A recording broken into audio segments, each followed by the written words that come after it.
My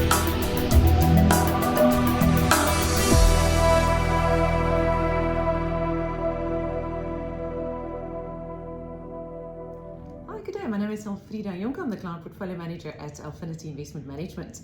Today I have Jonas Palmqvist with me. He's one of the founders of Alphinity Global as well as one of the portfolio managers on our two global funds. Today we will be reflecting a bit on what's happened in markets over the last month and then also what the key read-throughs are from the recent reporting season for the second quarter 2024 results. So Jonas, as a starting point, it's been a big roller coaster we've been on in the last month or so. Can you reflect on why that happened and what's your take of where we're at now? Yeah, I mean, yes, definitely. We had a period of very high volatility, historically high. We're talking financial crisis level volatility in markets. There was some weaker macro that came out and it triggered lots of trading. More specifically, we saw a lot of stocks that had been recent winners pull back aggressively. Coming into August, things have definitely settled down a fair bit, and we have gone through that second quarter reporting season. Not that much has changed on the ground, so we see probably less volatility at the moment. Hopefully it stays like that, but we do have the US election as well as a number of other things ahead to look forward to.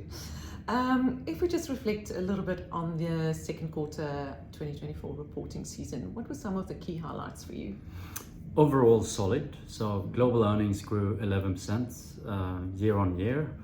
That was slightly better than expected. So we continue to, overall for the global earnings cycle, see more upgrades than downgrades, quite constructive, quite supportive for markets.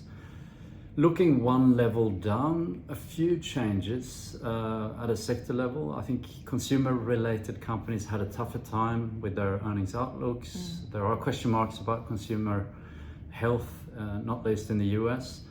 And opposite to that, I think financials really standing out as getting more traction and a brighter outlook. And then looking at the big tech sector, which has been such a big driver of the earnings cycle and markets, it's more of the same. Another good reporting season, but it is fair to say that the gap in terms of surprising the market is definitely coming down. So we're seeing to the rest of the market here, so we're definitely seeing a broadening of the leadership in the market right now.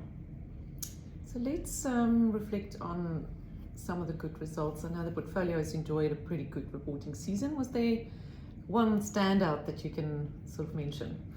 We do have, I think one that comes to mind is Trane Technologies. It's an industrial heating, ventilation and air conditioning products, one of the global leaders in that. I think demand for those products continues to surprise us and the market positively. They grew 13% year on year organically in the second quarter.